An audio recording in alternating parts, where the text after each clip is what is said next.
Hi everyone, I am honored to introduce our guest speaker for the Infusing Behavioral Science within Organization session at the Human Advantage Conference.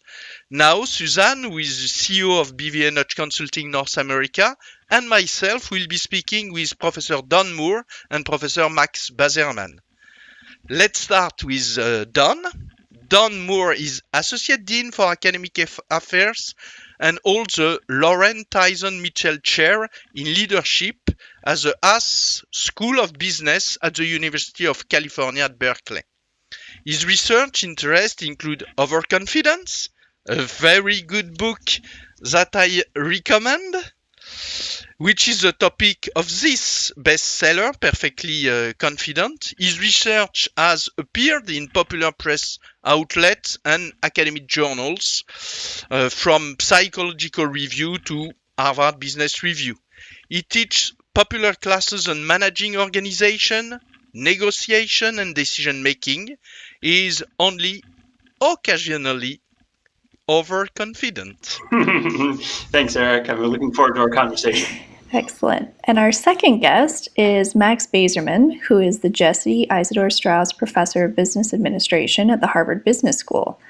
Max is the author or co-author of 13 books, including Decision Leadership, which has recently been released and co-authored with Don. This book will be at the center of our conversation today. Max's consulting, teaching, and lecturing includes work in 30 countries. So big welcome to both Max and Don. Thank you both for being with us. We're very glad to have you at the Human Advantage Conference. Thanks for including us. So we're going to open the very last session of the Human Advantage Conference, which is going to be about infusing behavioral science within organizations. We'd like to speak with you about the critical role of leaders in this objective.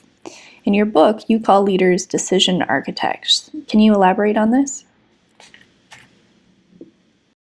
Yeah, decision architect is a concept introduced by Richard Thaler and Cass Sunstein in their classic book, Nudge, in which they note the important role of decision context. And leaders, as designers of organizational systems and organizational contexts, are often in the role of being decision architect to structure, guide, and inform the decisions of others in their organization. And so our book encourages leaders to think about that role and intentionally plan the systems around decisions to encourage those in their organizations to make better decisions. And we see the book as a book about leaders. So obviously the word decision is in the title, as is leadership. And we very much use the decision literature, which we love and feel a part of. But our core argument is that leaders need to embrace the fact that the thing that they most commonly lead are the decisions of others, and think about how to create the architecture in their firm that will lead others to make wise and ethical decisions. It's a great perspective. It's a little bit broader than a lot of people will default to thinking about leadership, right? About only making good decisions themselves and not thinking necessarily about the architecture of the rest of everyone else's decision making. So it's a very interesting take. So you also think of organizations as decision factories. So why do great leaders need to put their energy into designing a great decision factory and not letting their people make decisions by themselves? Because the behavioral sciences give us so many hints about how we can move people in more productive, wiser, and more ethical directions. So to let everybody make decisions as they see fit, we know that too many are going to rely too much on their intuition when there are deliberative strategies that can lead them to wiser and more ethical decisions. So when leaders default to whatever, they're missing an opportunity to create systematic and predictable improvements. And one of the key lessons from decision architecture is the notion that there is no neutral architecture, like the or restaurant or the cafeteria that has to decide how to organize the menu or how to organize the cafeteria with options. Every leader in every organization has to make decisions about which decisions or which options will be the defaults, which ones will be featured most prominently.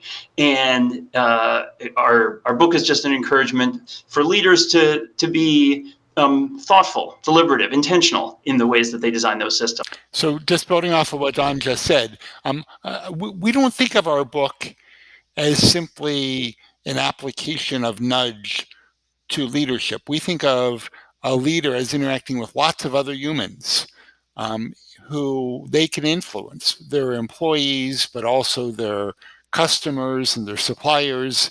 And we believe that leaders can help make those individuals more deliberative, more thoughtful, so that the decision factory is operating at a higher level because it's working off of wiser decisions throughout. So Max, you mentioned intuition as a common trap that people can fall into, and this came up in your book as the siren song of intuition. So what would you say are the main traps that people fall into when it comes to making good decisions? Because it seems like it's a lot more difficult than we might think. Well, the important trap, the overwhelming trap, is based on encouragement from a number of influential writers. Lots of people trust their intuition too much. And we don't mean to tell you that you have bad intuition. We simply mean to tell you that for important decisions, your more deliberative thought is more likely to lead to a better and more ethical decision. So undoubtedly, anybody listening or watching this interview is going to rely on their intuition most of the time, and by all means go for it. So when you go to a grocery store, use your intuition. It'll take too long to do a cost-benefit analysis on every item that you buy. But when you get to the important stuff, we certainly think it's time to deliberate, and it's a leader's job to create the structures in place so people are more likely to act in a more deliberative manner. Any other traps that you want to advise people against? We've got a lot of people who would be very interested in your watch-outs. Oh, goodness. Well, I mean, there is obviously an enormous literature in behavioral decision-making documenting the many flaws that intuition is vulnerable to. There are lots of decisions that feel right because they appeal to superficial aspects of representativeness. There are lots of decisions that will be biased in favor of availability just because some risk is salient or memorable because it's occurred in the recent past, and it'll lead us to overestimate its actual risk. That intuition can be biased in these predictable ways, and that being aware of the flaws of intuition can help us override those imperfections and make better deliberative decisions.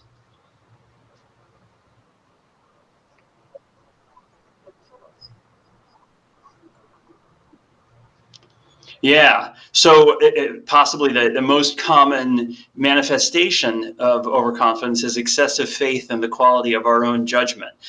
We are almost invariably too sure that what we believe is right, and everyone can get better at making well-calibrated decisions by being a little bit more skeptical of themselves and being open to the possibility that they could be wrong. Well-calibrated decision-making necessarily remains open to the possibility of error, and wise and courageous leaders will be willing to admit their own imperfections and their vulnerability to error. In the book, we talk about ways that good leaders can accept input, can capitalize on the wisdom of the crowd, can open themselves to being shown wrong when they gather better evidence through experimentation, for instance, and that a good leader will seek the truth above being right. Mm-hmm, mm-hmm. And you mentioned also the famous confirmation bias, because even if we want to make a decision which is based on fact and figures, we could make a bad decision because of the confirmation bias. Yeah, it's easy and comforting to affirm what we already believe, but being effective, being in touch with reality, making decisions that work for others, for our customers, for the broader community, involves being open to evidence and updating our beliefs to bring them into closer alignment with reality. One of my favorite examples is a simulation that many academics teach. It was written by Jack Britton and Sim Sitkin. It's called Carter Racing, and I'm not going to blow any of the punchlines, but the core decision is whether or not to race your race car, despite the fact that there's some concerns about the engine and temperature issues. And I have students who make the decision individually, and then I send them off to make the decision as in a group, and they don't know what the preferences will be of the other members of the group. And one of the points I make in the debriefing is that when the students are done with their individual decision and they're walking away headed toward their group meeting, I ask them to think about, now, when you were headed to the group meeting, what was your goal? Was it to talk to other smart people to make the best decision possible? Or was it to find enough people to be on your side so that your argument would prevail? And despite the fact that the former is obviously what we would want in organizations, the vast majority of people admit that they were pursuing the latter, that they had an initial opinion, and now they were looking for confirmation by enough people so that their side could win the argument. And I think when you think about that in real organizations, what a missed opportunity to not listen to and learn from the minority who might tell us something that we would find wise if we stopped and considered. So I think that this notion of sort of searching for confirming information is just widespread across lots of different contexts. And I think that there's lots of ways in which leaders could intervene and clarify the goal and bust up this search for confirmatory information. Yeah, it's too often that leaders feel that in order to demonstrate confidence and build faith in their leadership, they should always act as if they're right and try to win others over to their cause, when in fact there is a great benefit to leaders' credibility in showing a willingness to accept inputs, corrective inputs, in order to help them make better decisions. You make a really good point, Don, about what we think a leader should look like and how that dictates some of our actions. And, a lot of what you're describing is System 1, automatic, fast, intuitive tendencies, and really trying to get people to get into your slower, more reflective System 2. But I'm sure when you talk to leaders about this, you get some pushback along the lines of, I don't have time for that. What do you say to that sort of objection? Well, consistent with what Max said, there is undeniably a role for System 1 processing. Our goal would not be to insist that everybody always compute a multi-attribute utility matrix and generate a decision tree, computing expected values for every possible decision. Managers make so many decisions that they simply must rely on their intuitions for many of them, especially those everyday decisions that have low stakes. But when the stakes are high, when it really matters, it is worth taking the time to pause, to deliberate, to reflect, to gather more information. And this is not a recommendation for analysis paralysis, for dithering endlessly and delegating to committees that take lots of time gathering more information, because often there is a cost to inaction, and you should only wait and gather more information as long as that delay increases the expected quality of the decision commensurate with the cost of that delay. So wise leaders will make that trade-off effectively. But when the stakes are high, it's really worth it to go through and try to make the most effective decision you can. Yeah, I would simply say you can't afford not to take enough time to deliberate a bit. And that if you actually think you don't have time to deliberate, you really should get a new job. You shouldn't be a CEO if you don't have time to deliberate, because the shareholders don't want your intuitive decisions misguiding the firm on a regular basis. So I think that leader needs to rethink about how they're using their time and find other opportunities in their schedule. I'm very inspired by a recent book by Linda Babcock and colleagues out of Carnegie Mellon called Just Say No. And they sort of talk about the need. Their example most commonly is female faculty members, but I think it applies to human beings. That a lot of us get sort of overcommitted because we said yes to things that we should have said no to. So I think that executive needs to think about how to clear their slate so that they do have time for the really important stuff. And that's kind of the point of the Babcock et al. Group, to basically think about, you need to think thoughtfully about how to use your time, and that may mean saying no in contexts where you feel like you're not being the good person that you would like to be by always saying yes. But if you always say yes, you don't have time to do any of your work well, and you're not really providing the most value you possibly could. Absolutely, less is more in that case. So we've talked about what to avoid. So let's go to the flip side. How can great leaders design a successful decision factory? You've alluded to a few techniques, but we'd love to hear more in detail.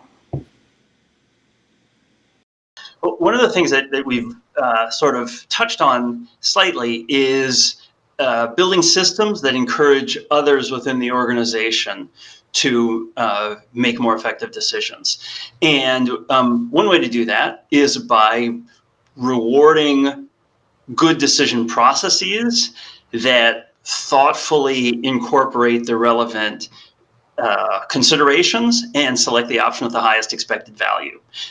Some organizations, like Amazon, try to be explicit about this process and encourage the champions of important organizational initiatives to introduce those initiatives with memos that actually go through and delineate the key considerations, and then open that analysis for discussion at a meeting with a whole bunch of people, some of whom may disagree. And the meeting's goal is to come to the wisest possible decision, considering all the relevant possibilities and all the relevant information. Other recommendations that we make in our book include gathering information from others, capitalizing on the wisdom of the crowd when possible, and gathering information from the world by running experiments that test some of your basic assumptions. Because, again, it is easy for us to be too sure of ourselves, and allowing the real world to disconfirm our erroneous assumptions is enormously helpful for making better decisions. Max, what would you add? I was sitting here listening to you provide a couple of options, Don, because my head was swimming in the fact the book is just filled with so many different levers that the leader has available. Earlier you were talking to Don about overconfidence, and too many leaders reward people for being overconfident. And I think that leaders can make it less attractive to overselling your ideas internally kind of on a regular basis.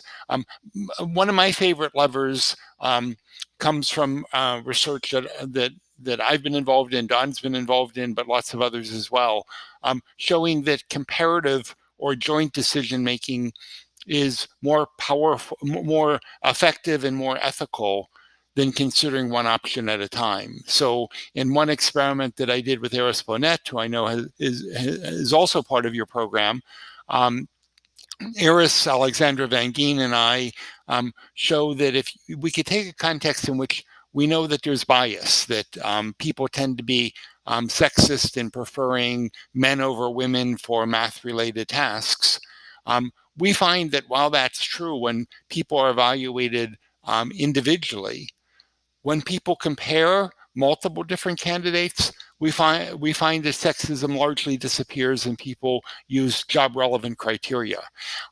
And as a broad toll, I would say comparative decision making leads to more deliberation. When we evaluate one product, one person at a time, our intuition runs wild, and our intuition holds stronger biases in our more deliberative thought. So anything we could do that switches people into a more deliberative mode is likely to lead to better and more ethical decisions, whether it's kind of hiring people or just counting to 10 before you hit return on when you're angry about an email. Deliberation simply helps and leads you on a more useful path. I'll just add one more organizational practice that we recommend in the book. And this one is inspired by my work with Phil Tetlock and Barb Mellers on the Good Judgment Forecasting Project, where we tried to help people get better at making probabilistic estimates of uncertain future outcomes. That is, keep track and keep score.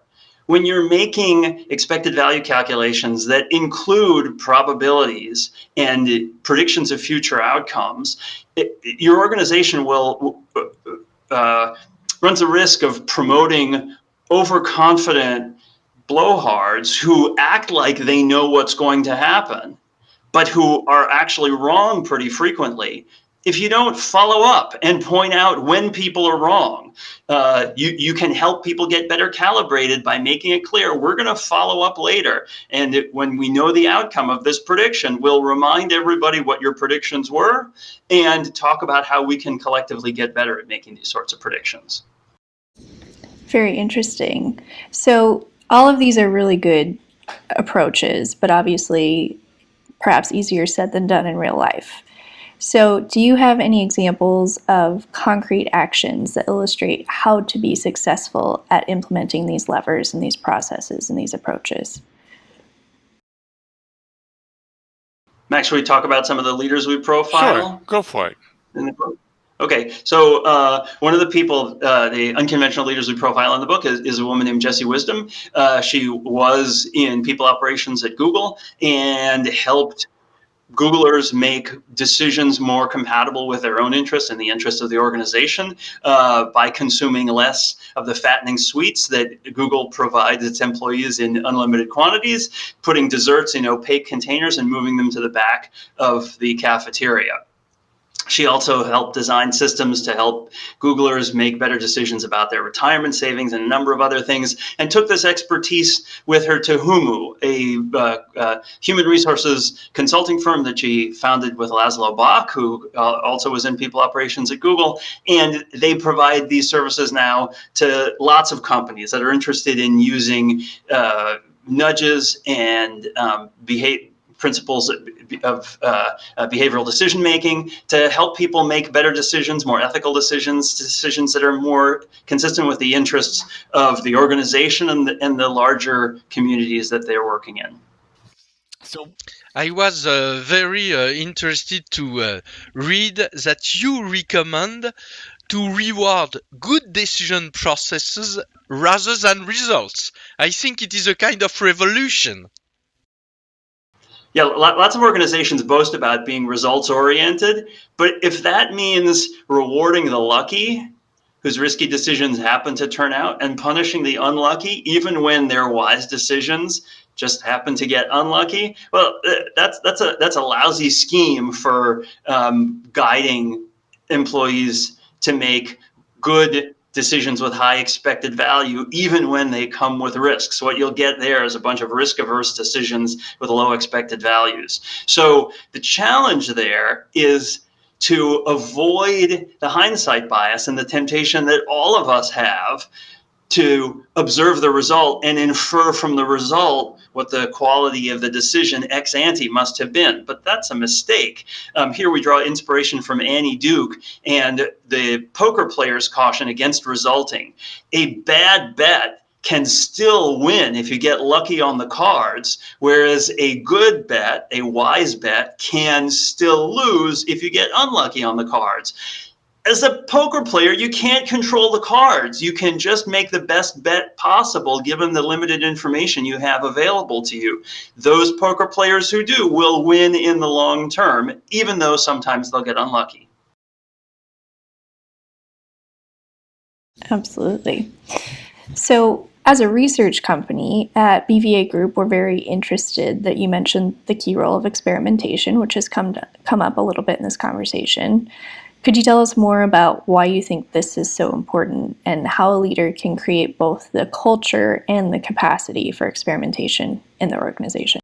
So I think that this builds on the humility that Don talked about earlier. If you admit that you don't know the answer, then you're one step forward in terms of realizing that you need to collect better evidence. And there's lots of ways we can collect better evidence. We've talked about some of those, including crowdsourcing. And if you can't get a big crowd, turns out small crowds can do a lot of good. And we cite the work of Larrick and Soul on the wisdom of small crowds. So there's lots of different ways that we could get evidence. But one that we're particularly fond of, and BVA knows this because you interviewed Mike Luca and myself on our book, The Power of Experiments. But in the current book, we talk about the role that leaders play in realizing the need for better evidence. So, in some domains, we see dramatic growth in the use of experimentation. So governments have been enormously influenced by the behavioral insight team, and we now see lots of governments using experiments to find out what works. And the behavioral insight team has run over 1,000 experiments, I think the majority of which have been with government agencies. So experiments have become cool in that domain. And similarly, we see in the tech sector where experiments can easily be run by changing the platform and running multiple versions, we see enormous use of experiments. I understand from Mike Luca that Google runs over 10,000 different experiments per year. So even if that number is wrong, they're running a lot of experiments, and this has become normalized in the tech sector. We see slower movement, but increasing movement in what we might think about traditional organization, and we see slower movement in terms of sort of experiments that involve actual human interaction. So one domain that I've been involved in has to do with negotiating insurance claims. And I worked with a very large insurer with Danny Kahneman on a project where the organization was very, very open to our ideas about how to restructure and train claims adjusters to more effectively negotiate claims and hopefully bring down the legal costs associated with negotiating claims. But I remember multiple conversations where we tried to convince the leadership that we actually are confident about our ideas, but before we implement worldwide, we would run an experiment on a smaller population to refine and improve the ideas and make sure that it works. And we were unsuccessful, and that's a disappointment to me. It's very tough to get leaders to run experiments on actual human behavior. But when this leadership team was going to roll this out in over 100 countries involving thousands of claims adjusters, I think that there was enormous wisdom in first starting with thousands of claims rather than rolling it out to hundreds of thousands, if not millions of claims. So I think that we need humility. And we need to figure out how to reduce the cost of experimentation to make the use of experiments move beyond the tech and government parts of our environment. It is ironic that it is often easier to persuade a company's leadership to implement one arbitrary selected condition from what deserves to be an experiment with multiple conditions comparing different approaches. Goes back to our earlier point about, it can be hard to convince people in leadership to slow down a little bit, but you really can't afford not to. Good idea. Thank you so much, Don and Max, for sharing all these great insights. So maybe one last question before we start our roundtable.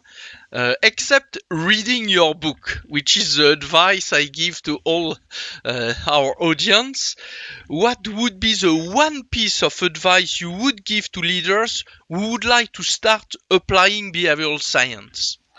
Well, they should worry not just about their own decisions, but the decisions of all the people they lead. So they shouldn't just read our book, but they should buy it for all the people who work for them. In our book, we come out pretty strongly in favor of maximizing the aggregate welfare. The hallmark of a good leadership decision is a decision that maximizes the benefit for the many constituents, the different parts of the organization and the stakeholders outside the organization.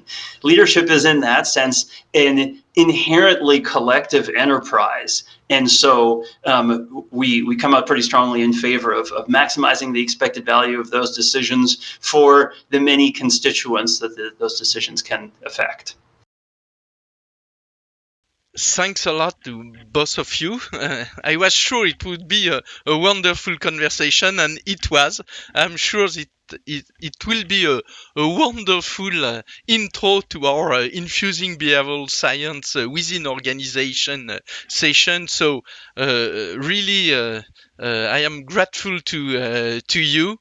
It was wonderful.